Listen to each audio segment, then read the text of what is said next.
Bom dia, boa tarde, boa noite, meus amigos. Voltamos para mais um capítulo aí. Hoje, né, o café com barba não terá café.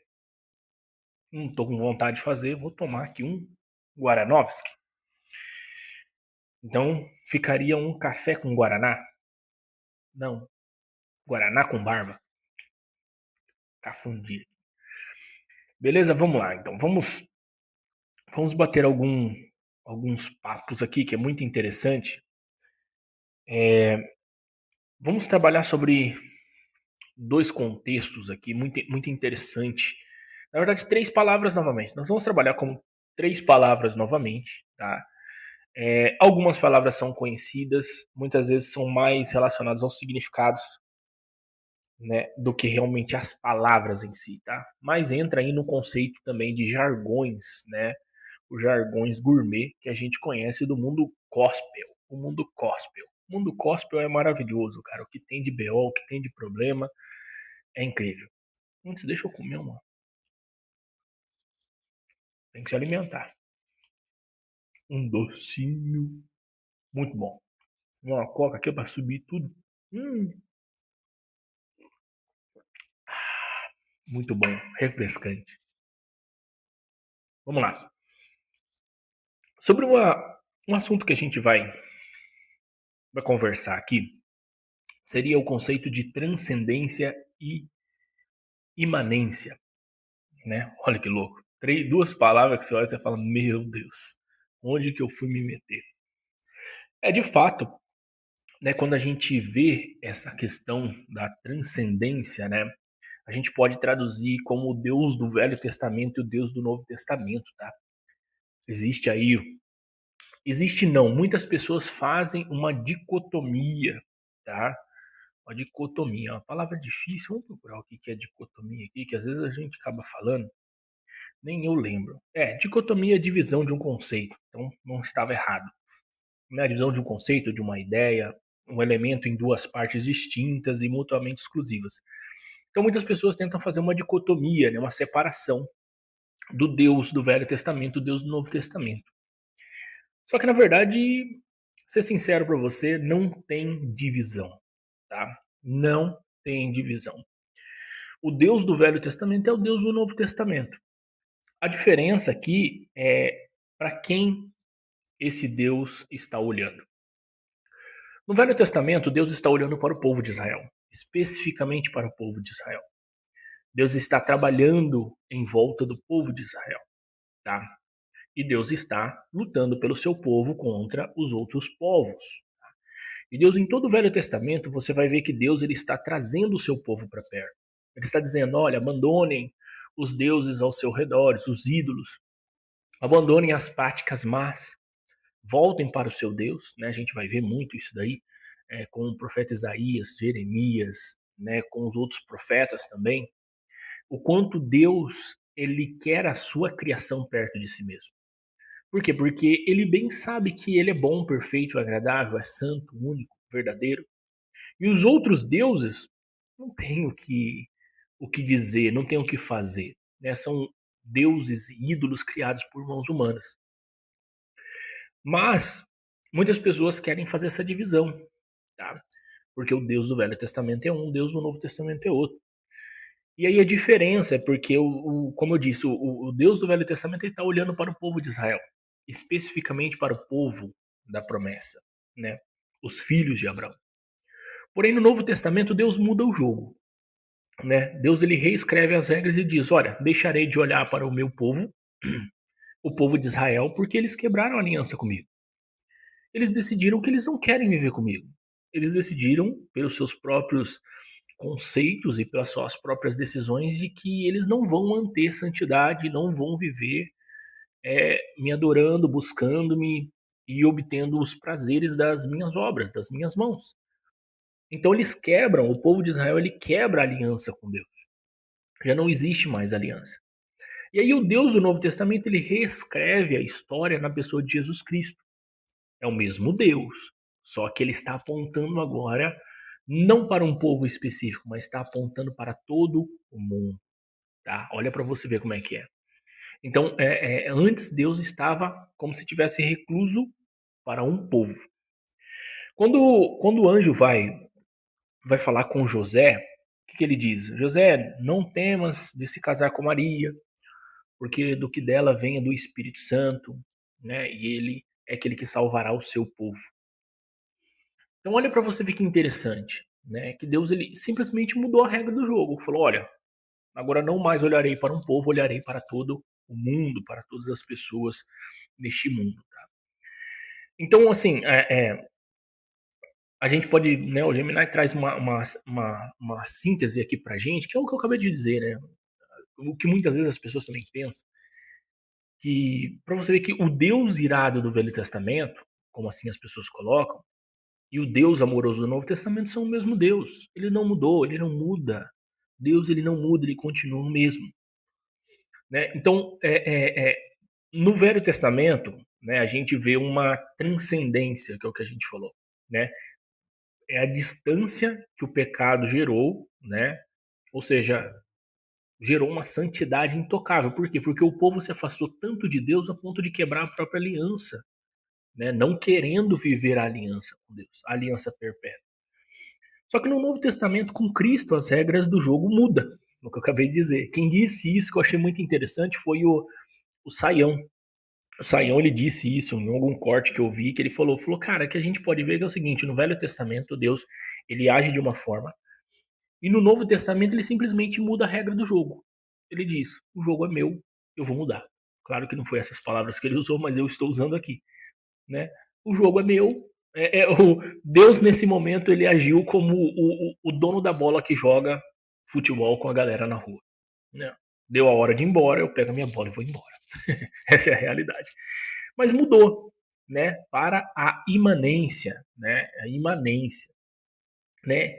Que aquele ele diz assim, ó, que atinge o ápice, né? O Deus se veste de pele humana, ou seja, o Deus encarnado, Jesus Cristo, e senta para comer com os pecadores. É o Deus encarnado. Então ele não é que Deus deixou o seu trono para, vamos dizer assim, deixou o seu trono para vir como Deus. Não, ele se fez humano, né, na pessoa do seu filho Jesus Cristo, porque Jesus Cristo ele é 100% humano, 100% Deus, tá? Então, quando a gente fala do Deus encarnado, a gente está dizendo da essência divina do Senhor, né, do nosso Senhor Jesus Cristo. Por quê? Porque ele, sendo filho único de Deus, o primogênito, se torna o primeiro de muitos. Tá? O unigênito, desculpa. O unigênito ele se torna o primogênito de muitos. Porque é nos estendido essa possibilidade de salvação, essa possibilidade de adentrar ao reino de Deus. Porque assim Deus o quis. A gente já estudou aqui em alguns vídeos, né, que existem três pessoas na Trindade, né? Deus Pai, Deus Filho, Deus Espírito Santo. Os três têm a mesma essência, a mesma igualdade, porém são pessoas distintas na história. Tá? E é muito interessante isso. Né? Então o plano e os decretos sempre foram o mesmo, os planos de Deus, a redenção. Quando a gente fala nos decretos de Deus, né, existe aí uma torcida de nariz, e até muito tempo eu pensei nisso também. Quando as pessoas falam, mas os decretos de Deus foram definidos na eternidade. Deus conhece o nosso coração antes mesmo de nós existirmos. Não porque ele vê o futuro, mas porque ele já sabe e conhece todas as coisas. Ele não precisa ver o futuro para saber o que vai acontecer. E Deus ele decreta, né, todas as coisas, mas da mesma forma que ele decreta, ele também providencia. Né? Então Deus e os decretos de Deus sempre foram a redenção do povo, porque ele sabia que Adão e Eva ia fazer cagada. Né? E nós também faríamos um monte de cagada, um monte de merda, porque nós somos burros, somos seres humanos, somos falhos, pecadores ilimitados, não temos o livre-arbítrio de Adão e Eva, não temos. Não caia nessa mentira, porque nós não temos. Porque se fosse assim, todos neste mundo poderiam buscar aquilo que é bom, perfeito e agradável, porque eles poderiam escolher o autor da criação. Mas não é assim que a coisa funciona. O autor da criação, ele só pode ser escolhido a partir do momento que ele escolhe você. Que aí todos os dias você vai escolher o autor da salvação e dizer: eu não quero mais a pornografia na minha vida, eu não quero mais o adultério, eu não quero mais a mentira, eu não quero mais o vício. Porque ele nos dá essa possibilidade. Ele diz: eu venci o mundo, então vocês podem vencer o mundo. Ou você acha que Jesus Cristo não passou por essas situações? A única diferença é que ele não pecou. Porque ele era 100% homem e 100% santo, 100% Deus. Então é uma coisa que a gente tem que entender, tá? A gente tem que ter essa questão de transcendência e imanência, né? A transcendência é o Deus distante, né? Por causa do pecado, né? E a imanência é o Deus próximo, tá? Então, muitas pessoas fazem essa dicotomia, essa divisão aí, essa separação. Não, o Deus do Velho Testamento é um Deus irado, putaço com tudo, vai descer fogo e espada aí. Não, não, não. Ah, mas porque agora Deus é amor, é luz, gratiluz. Porra, bicho, não. Não, Deus ele é Deus. Deus ele é Deus. Os juízos de Deus são esses. O povo se afastava de Deus, Deus levantava outros povos, né? Ou seja, quando a gente fala Deus levantava outros povos, não é que Deus chegava lá no coraçãozinho dos filisteus e falava: ó, o povo hebreu tá vacilando, levanta as tuas armas e vai. Não, não é isso. Quando a gente lê e Deus levantava outros povos, quer dizer que essas pessoas se afastavam tanto de Deus que elas não tinham mais a proteção de Deus. E elas estavam tão chafurdadas na lama, né, igual um porco, né, sujo, que essas pessoas simplesmente olhavam e falavam: ó, já não temos, já percebemos que o Deus de Israel se afastou deles. E Deus permitia o ataque desses povos contra o povo de Israel. Por quê? Porque esse povo tinha se afastado de Deus. Então, por que, que Deus ia continuar defendendo um povo que não o agradava? Por que, que Deus continuaria defendendo um povo que não o adorava? Mas adorava Moloque, adorava os deuses filisteus, adorava Astarote, outros deuses mais. Estou lembrando os deuses aqui, mas eu sei que cada um tem a sua linhagem, entendeu? Mas eles faziam isso daí. Entendeu? Então eles estavam buscando fazer aquilo que agradava esses deuses. Levantavam postes, né? Cultuavam esses deuses, participavam das cerimônias e dos cultos, né? Então, olha para você ver, sacrificavam a esses deuses. Eles não mais faziam aquilo que agradava ao Senhor, andavam nos caminhos do Senhor, certo? Então, isso é o conceito de transcendência, né? E imanência. Eu tinha feito inicialmente essa parte aqui com 2 pontos. Antes eu vou comer um negocinho. Mas nós vamos falar de 3, tá? Eu vou pular esse segundo ponto aqui, vou lá para um outro no final, que hoje uma coisa muito interessante, pastor Zé, da IP Leonor aqui de Londrina, fui lá na escola bíblica hoje, maneiro pra caramba, ele tocou num assunto muito interessante. Ele tocou numa palavra, essa palavra ela fez muito parte, ainda está sutilmente inserida no nosso conceito de vida, no conceito de igreja, no conceito de comunidade eclesiástica cristã. E, porém, muitas vezes não é falado, que as pessoas muitas vezes não conhecem, tá? Que é o gnosticismo. E, claro, faz a conexão da nossa dicotomia aqui, da separação de Deus do Velho Testamento, Deus do Novo Testamento também. Tá? O que seria esse contexto do gnosticismo? Ele traz aqui a heresia do segredo e o nojo da matéria. Olha que louco. Gemini tem hora que é maravilhoso. Vamos lá, esse jargão gnosticismo, ele vem do grego gnosis, que significa conhecimento.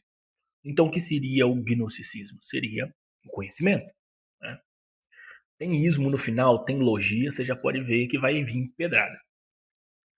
Então, foi um movimento que lá nos primeiros séculos da igreja ele vem existindo, né? E os gnósticos, né, essas pessoas acreditavam que a salvação não vinha pela fé e pela graça, elas vinham pelo conhecimento secreto e místico, né, que só os iniciados, né, espirituais tinham. Aí você pensa, tá, beleza, nós acabamos de falar sobre transcendência e imanência, o que tem a ver o gnosticismo? O gnosticismo, ele mostra para você que o conhecimento te dará salvação, que o conhecimento te abrirá as portas. De certa forma, o conhecimento ele vai te abrir as portas, mas o bom conhecimento, o verdadeiro conhecimento, não é aquele conhecimento maldoso, não é aquele conhecimento que tira Deus da jogada, que tira Cristo da jogada. É aquele conhecimento que nos traz a luz. O que nós estamos fazendo aqui é um conhecimento que nos traz a luz. Nós estamos descortinando essas ideias de que nós podemos separar Deus, né? Não tem como separar Deus, que nós podemos ser salvos sem Jesus Cristo. Nós não podemos ser salvos sem Jesus Cristo. Nós nem mesmo podemos saber quem é Jesus Cristo se o Espírito Santo de Deus não ministrar o nosso coração. Olha para você ver que louco. Então, o que se casa com essa ideia? Casa o seguinte, que é uma neurose criada de que o Deus do Antigo Testamento ele é mau, ele é perverso, ele age com dureza, mão forte. E o do Novo Testamento ele é bom, entendeu? Então, quando os gnósticos eles trazem essa ideia, eles tiram toda a essência do contexto e coloca sutilmente um assunto que fala, ó, não é bem assim. Nós temos que lidar ao conhecimento, mas esse tipo de conhecimento é sutil. É o famoso ditado que a gente conhece, é o famoso pão de verdade com muitas mentiras. Né? Na internet tá cheio disso, tá? A internet tá cheio disso. Muitas pessoas te dando um pão de verdade, falando sobre a palavra de Deus, mas com um caminhão de mentira enfiado dentro. Não é presunto e mussarela, é mentira e mentira, entendeu? Mentira frita, mentira assada, mentira fatiada, e aí vai. Tantas mentiras que a gente fica até perdido. Né? Então, por exemplo, o que eles diziam, né, que Deus do Velho Testamento ele é inferior maldoso, que a gente falou, né, também conhecido como um demiurgo, né, que errou ao criar o mundo físico e que Jesus do Novo Testamento veio para nos libertar desse mundo material. Então, também faz uma ligação com a ideia, né, né, do dualismo aí que a gente já comentou, né, que é essa ideia que o corpo é mal e ele está prendendo o nosso espírito. O nosso espírito é bom. Né? Então, olha as loucuras, caras, que existem nesse contexto. Né? Então, o gnosticismo seria isso. O gnosticismo é o conhecimento, é a busca pelo conhecimento. Porém, né, nem sempre essa busca é tão conhecimento assim. Na maioria das vezes é mais mentira, é mais deturpação. E como nos dias de hoje a gente pode ver que o gnosticismo ele nos ataca de alguma forma. Tá? Então, né, pedir que ele traz duas formas aqui pra gente, que é o famoso gospel secreto, né? A super espiritualidade, né? Aquelas pessoas, né, que vamos dizer assim, né? Ele traz uma síntese aqui que eu achei bem estranha também, mas tudo bem, né? É um tipo de espiritualidade onde a Bíblia normal e simples não basta, né? Tem que ter tudo um misticismo, bagulho louco, revelação, tem que ter aí uma teologia bem mirabolante, né? Por exemplo, a teologia da libertação, a teologia da prosperidade, a teologia da batalha espiritual. Né? O pastor Zé até comentou isso daí, é interessante porque enquanto ele estava falando, eu estava aqui, ó, fazendo as engrenagens funcionar. E realmente, né, a chave da profecia, a chave profética, né, é o propósito que vai libertar a tua família, né, né, então, isso é pura gnose, né? Ele diz assim, é pura gnose, né? Achar que o evangelho simples de Jesus é para os fracos e que os fortes têm acesso a segredos ocultos. Muitos pastores e muitos líderes hoje, eu falo pastores porque tem esse título, tá? Mas na verdade, na essência, não são não, são um bando de Zé Ruela. Esses caras, eles acham que eles são segredos ocultos. Não, Deus me mandou dizer, Deus mandou dizer não. Deus revelou, Deus não revelou, isso é mentira. Né? Você vai para umas igrejas pentecostais aí o povo tá rodando, pulando, entendeu? Vira na cabeça, o pescoço, é tudo mentira, isso aí é tudo encenação, é tudo frenesi da vida, do corpo, da alma corrompida, de pessoas que não lê a palavra de Deus, de fala que o batismo do Espírito Santo é isso mesmo, mas na verdade as igrejas estão parecendo mais um terreiro de umbanda, quimbanda, candomblé, né? Tá muito mais parecido com as religiões de matriz africana do que realmente uma vida com Deus.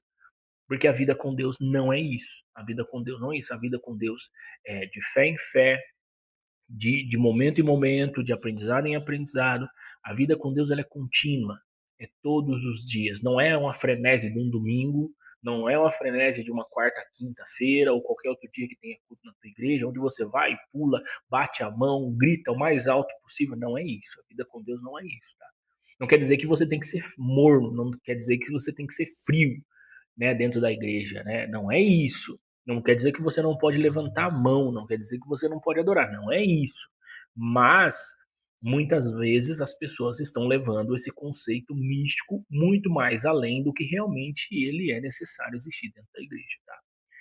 E outro ponto também é o desprezo pelo corpo e pela criação, tá? Os gnósticos achavam que o corpo era mal e a alma era boa, conceito de dualismo, tá?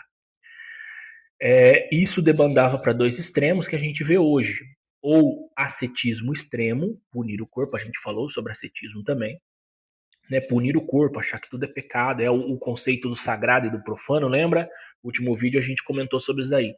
Né? Ou a libertinagem, que é achar que o corpo vai morrer, tudo, né? O que vale é a alma, né? Então, eu parafraseando o nosso amigo Cariani, né? Eu quero, eu posso, né? Então, não me importa como que eu vou fazer. Né? Então aí a pessoa é dada aos vícios, a alimentação, a bebedeira, a sexualidade, né? Então, sobre vários aspectos. Ou seja, é como se a pessoa dizer, eu vou viver porque eu só vivo uma vez só, né? Vou fazer tudo o que eu quero porque eu só vivo uma vez só, mas na verdade você está punindo o seu corpo, né? Corpo e alma não são diferentes. Corpo e alma é a mesma coisa, tá? O que é separado do que existe em nós é corpo barra alma e espírito. O espírito é o espírito de Deus, é o Espírito Santo do Senhor, tá?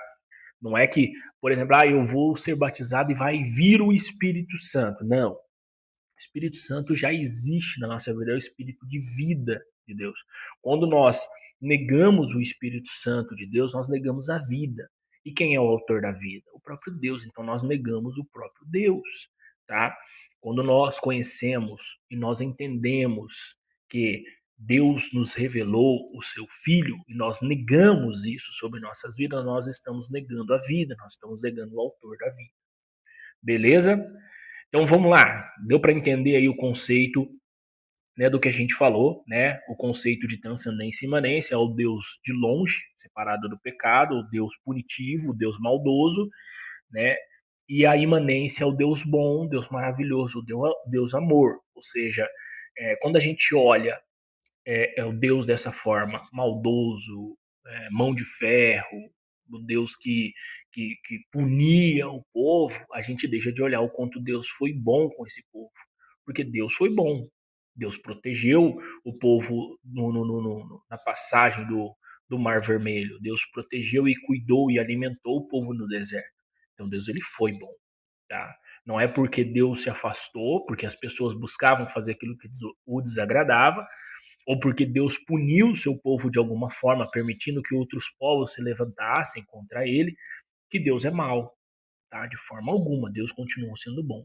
E o Deus do Novo Testamento é o Deus amoroso, o Deus bondoso, é o Deus que faz todas as coisas, é o Deus que não é justo. Então, meio que a gente separa as características de Deus. Deus é amor, mas eu também é justiça, tá? E o gnosticismo aqui, né, foi um grande erro histórico de tentar separar tanto essa ideia de dois deuses, né, o Deus do Velho Testamento, o Deus do Novo, né, e também o desprezo do material, ou seja, que nós sejamos dados ao conhecimento, mas ao conhecimento bom, ao conhecimento saudável, aquele que ilumina a nossa alma, o nosso coração, para que possamos buscar ao Senhor, né, e nos fazer escapar desse monte de mentira que existe nesse mundo gospel que a gente vive. Beleza? Então vamos fechar o nosso ponto aqui com uma coisa, esse daqui dá assunto para mais de metro, hein, bicho? Que é o conceito de escatologia, tá? Meu Deus, essa é a parte difícil. Falar em escatologia, nem eu sabia o que era escatologia, tá? Tem logia no final, então é estudo. Eu pensava que escatologia é estudo de escada. Eu tô falando que eu tenho umas coisas na minha cabeça que é muito foda, mano. A escatologia, né, sendo mais sincero, é estudo do fim dos tempos. Falou em fim dos tempos, o povo fica doido. Meu Deus do céu. Deixa eu refrescar a garganta. Nossa, bom demais. No finalzinho. Refrescância. Quando a gente fala em escatologia, meu amigo, isso daqui dá assunto para mais de metro, cara. Ai, caramba. Falar dos ismos, né? Os ismos e o fim do mundo. Cara, então assim, é muito interessante quando a gente olha, principalmente a escatologia, tá? Porque a escatologia é o conhecimento, tá? Um conhecimento que tem muitos assuntos, tá? É, cara, assim, eu vou tocar nesses assuntos, mas, cara, se você quiser uma síntese melhor, tem como você ir para uma síntese muito melhor, né, do que o que eu vou falar aqui agora. Tá? A escatologia é um estudo do fim dos tempos, é conhecimento, tá? Você tem que aprender sobre isso daí, é conhecimento, né? Então, assim, né, estamos pegando um pouquinho ali do conceito do gnosticismo, né? A palavra no cerne da questão, a gnosis, tá? O conhecimento, nós não estamos trazendo o conceito ruim, estamos trazendo bom, né? E também entendendo aí um pouco de como não há separação desses deuses. É Deus, Deus do Velho Testamento, Deus do Novo Testamento, e é o Deus que vai julgar no último dia, tá? Então, quando nós falamos da escatologia, é um assunto bem difícil, né? E, e na maioria das vezes chato, acadêmico demais, entendeu? Mas vamos imaginar assim, de três contextos aqui. Existe três formas de escatologias, tá? O pré-milenismo, o pós-milenismo e o amilenismo, tá? Então, o pré-milenismo seria tipo assim, o mundo vai de mal a pior, tá? Tá tudo desandando. Jesus vem buscar a igreja antes que o bicho pegue de vez, né? É o conceito aí meio de escapismo. Então, o mundo começou a trimilicar, vem Jesus, salva o povo, e aí quem ficou, que se vire, né? Essa é a realidade. O pós-milenismo, ele é mais otimista, tá? Então a igreja vai pregar tanto, né, a praxis vai ser forte, né, ou seja, a prática, tá? Vai ser forte que a gente vai melhorar o mundo e vai preparar um tapete vermelho para Jesus voltar. É uma utopia, tá? É uma utopia isso daqui. Não vai acontecer. Porque se hoje a gente já passa dificuldade dentro da igreja com os nossos irmãos dentro da igreja, como é que a igreja vai fazer uma boa obra? Com tantas, vamos dizer assim, vamos usar, né, divisões que a gente tem. Não vou usar aspas, não, porque é a realidade, nós temos muitas divisões.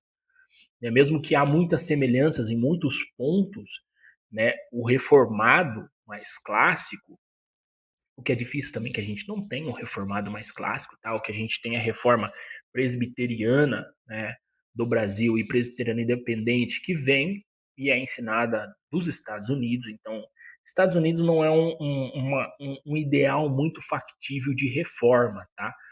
Pensando muito bem por quê? Porque a reforma hoje nos Estados Unidos não tem sentido nenhum.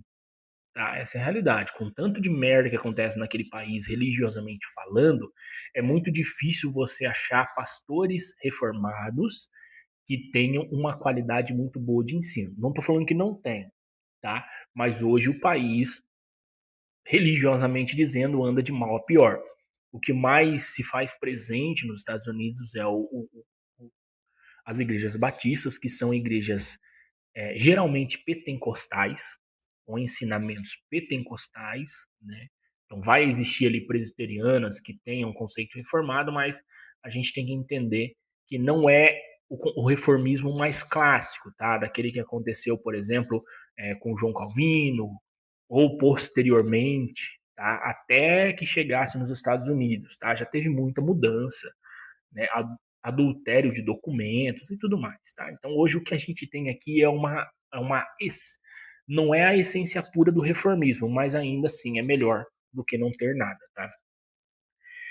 E, e aí nós temos o amilenismo. O amilenismo ele tem uma visão mais histórica de que o milênio é simbólico, tá? Então esses 1000 anos é simbólico e já está acontecendo agora no coração da igreja no mundo espiritual. Tá, então o pré-milenismo seria assim, Jesus volta antes do bicho pegar. Tá, o pós-milenismo vai dizer, não, a igreja vai fazer um bom trabalho, vai preparar o caminho para o Senhor. Mentira, isso aqui é utopia do caramba. E o amilenismo ele vai imaginar o seguinte, Jesus começou a boa obra na cruz e vai terminar no final da sua vinda, então é simbólico esse milênio, tá? Porque, claro, a gente poderia pensar num milênio mais estático, né, uma ideia mais fixa. Não, começará do primeiro século, né, e passará para o segundo século. Então, se a gente for parar para pensar, já aconteceu o milênio. Não sei, né? Porque se a gente parar para pensar quando foi escrita o Apocalipse, vamos pensar aqui, ó.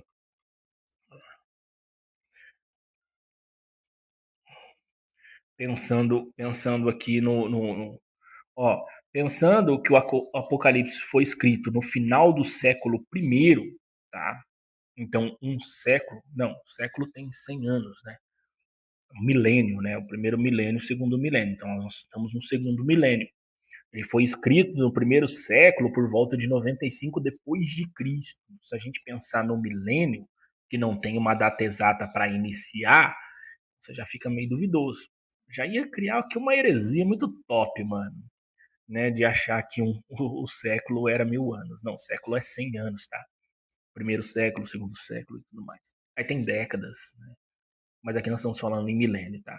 Então nós não temos o ideal de quando começa o milênio, né? Então, desde quando Jesus já estava falando, pregando o reino, antes mesmo de João escrever o Apocalipse na ilha de Patmos, já acontecia muito das coisas que o Senhor Jesus disse. O dia que haverá guerras, e rumores de guerras, e fome, e pestes, e um monte de coisa. Então, assim, é meio incerto, tá? Isso vem acontecendo há muitos anos.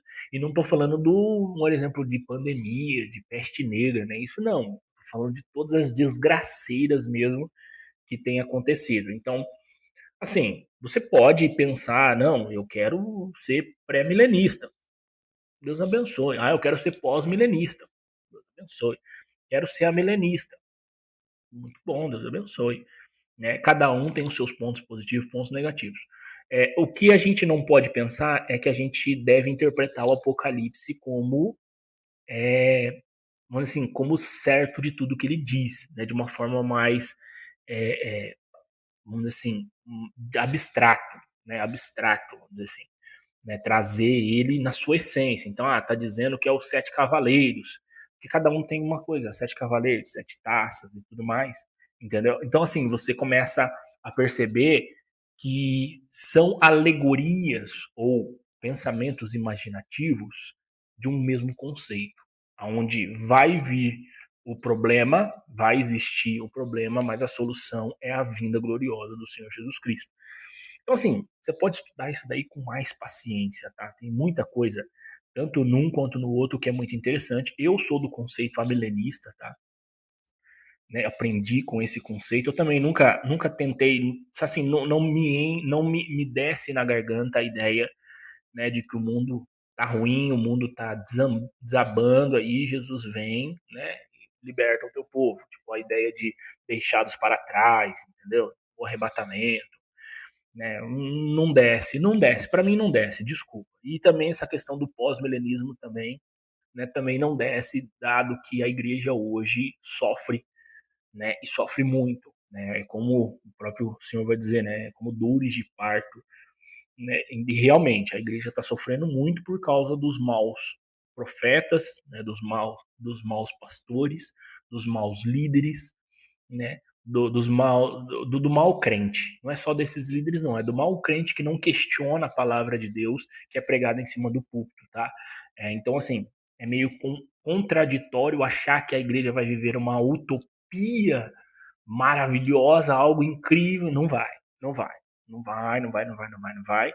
Hoje a gente está tendo que pregar a verdade para os crentes. O crente já deveria ser dotado da verdade, tá? Ele deveria ser dotado do conhecimento, né? Nem leite espiritual esses caras estão querendo mais. Esses caras, na verdade, têm que dar o prato primeiro, sem conteúdo. Primeiro só o prato, aí depois você dá a comida bem ralinha possível, entendeu? Para essas pessoas começar a pensar na possibilidade de engatinhar. Isso eu tô falando de pessoas de 20, 30, 40, 50 anos dentro da igreja, tá? Pessoas que muitas vezes estão morrendo e não estão sabendo muito do verdadeiro conhecimento da palavra de Deus. Beleza? Então, tipo assim, independente do ismo, né? Ele até colocou o ismo favorito, maravilhoso. A escatologia, ela precisa ser existencial, né? Então, se o reino está vindo, né? O que você está fazendo com a sua vida na segunda-feira, que é o começo de todos os dias, tá? Então, beleza? Acho que essa parte a gente trabalhou, né? Faz total diferença falar da transcendência e imanência, o Deus de longe, o Deus de perto, essa ideia que não existe essa divisão. Deus nunca está ou longe ou perto, ou Deus é Deus, Deus contínuo, ou Deus não é Deus. Tá? O conceito da gnosis, né? O conceito do conhecimento, mas o que isso traz para a nossa vida de bom e de mal? O bom conhecimento traz conhecimento que frutifica, que verdadeiramente fica na nossa vida e nos faz um grande diferencial. O gnosticismo mal é aquele que nos prejudica, é aquele que nos traz uma coisa ruim, é um vírus que habita no nosso coração, que a gente acha que a gente é bom pra caramba, mas na verdade a gente é um bando de bosta que não serve pra nada. E também ter o conhecimento sobre a escatologia existencial, tá? A escatologia vai acontecer, o fim do mundo vai acontecer, porém, o que você pensa disso, desse conceito escatológico, tá? E não vá acreditar que escatologia é o conceito de estudos de escada, tá? Não é. Eu achei isso daí da mesma forma que um dia eu achei que calvinismo e arminianismo era briga entre pessoas calvas e que tinham cabelo, tá? Não é. A escatologia não é o estudo de escada, tá? É o estudo do final dos tempos, tá? Mas isso daí você pode bater um pouco mais em alguns assuntos, tá? Vai ter pessoas que vão defender muito mais o ponto pré-milenista, o pós-milenista e o amilenista. O amilenista dificilmente você vai ouvir falar, tem pessoas que defendem esse ponto, né? Eu sou da vertente amilenista, mas vai ter aí muitas pessoas falando desses três tipos, e tem outros tipos também, tem, né, junção de um com o outro. Nossa, vira uma sopa de letrinha, entendeu? E a escatologia ela tem um bom assunto, né? Beleza? Fechou, pessoal? Então fechamos aqui a nossa parte 3 de jargões, tá? Gourmet desses primeiros, tá? Depois a gente vai pular para outros assuntos, tá? Do nosso café com barba, que hoje não é café, hoje é coqueskildes, refrescante. E aí a gente vai trocando umas outras ideias que eu tenho aí, tá? A gente falar de assuntos da teologia sistemática, tem muitas palavras ali que às vezes a gente tem no nosso dia a dia, ou às vezes a gente ouve, ou às vezes a gente lê, que a gente fica mais perdido que cego em tiroteio, né? Mais perdido que bala na boca de banguela. E aí a gente vem para trazer essa gnosis, né? Esse conhecimento que vai ser de grande utilidade para nossa vida. Beleza, pessoal? Fiquem na paz do Senhor, Deus abençoe a todos e até a próxima. Tem que fechar.